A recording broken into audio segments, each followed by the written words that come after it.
don't you do me a favor? Yeah, sure. I want you to hit me as hard as you can. What?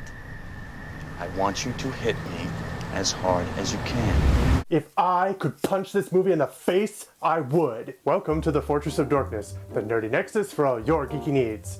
I'm Chris, and I've been your host since our first upload. Hi, Chris.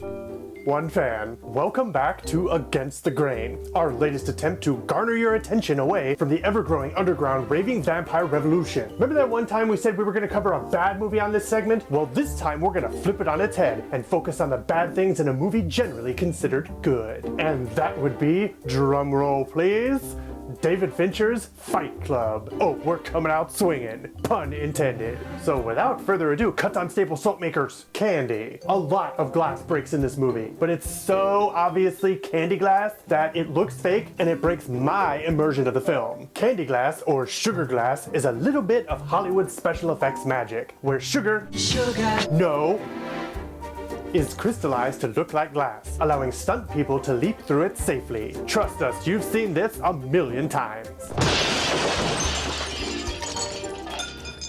Marla is Penguin. Okay, so this movie has a lot of weird dream sequences and cutaways, and not the carefully crafted Chris Nolan Memento style ones. I mean, is Marla a penguin? Was she preemptively trying to seduce Tim Burton with her happy feet? It's just too off-putting, okay? I swear to Jesus, if we don't stop doing bestiality, implied or otherwise.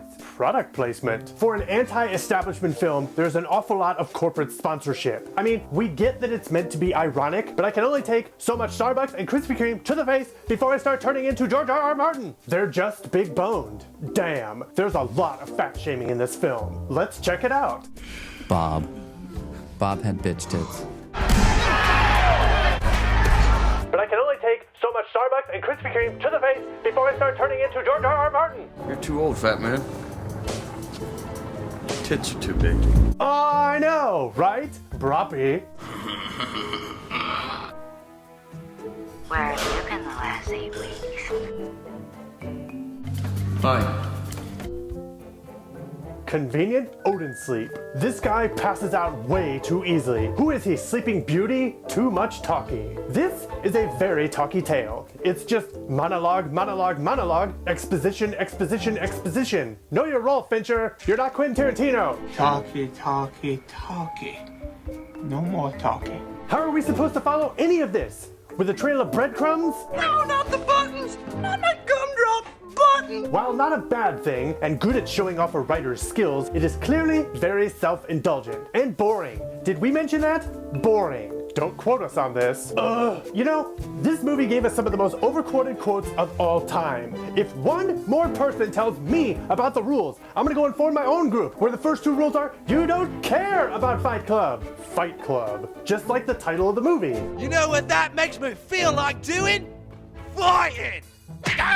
The entire creation of the Fight Club does not make sense. Half this movie isn't even about a fight club. So let me get this straight. You decide to walk out into a parking lot and you look out yonder and you see some idiot punching himself and you decide to yourself, oh my god, it's a great idea to just go up and punch him too. And then you guys get so happy about it that you decide to start a fight club, which turns into vandalism, then straight up terrorism. So all these drunk bums with man tits pile into this crack house and they start making soap bombs so that they can assault government officials. I mean, for God's sake, this is 1999, when all the kitties and the puppies and the kitties and the Gorgonites and the commandos all lived happily ever after, all hand in hand. Why isn't anyone questioning anything that this delusional dude says? I'd call the cops. Or at the very least a mental institution. Well, would you look at that? Apparently this movie isn't as great as people make it out to be. Gee, I wonder who's been saying that for years. It was me! That's all we have for today. Don't tell your comments to anyone except us. Please like, subscribe, and follow us into this dingy basement. We promise to only hit you a little bit. This has been Against the Grain on the Fortress of Dorkness. I'm Christian Villarreal, and always remember, never fear the dork up here.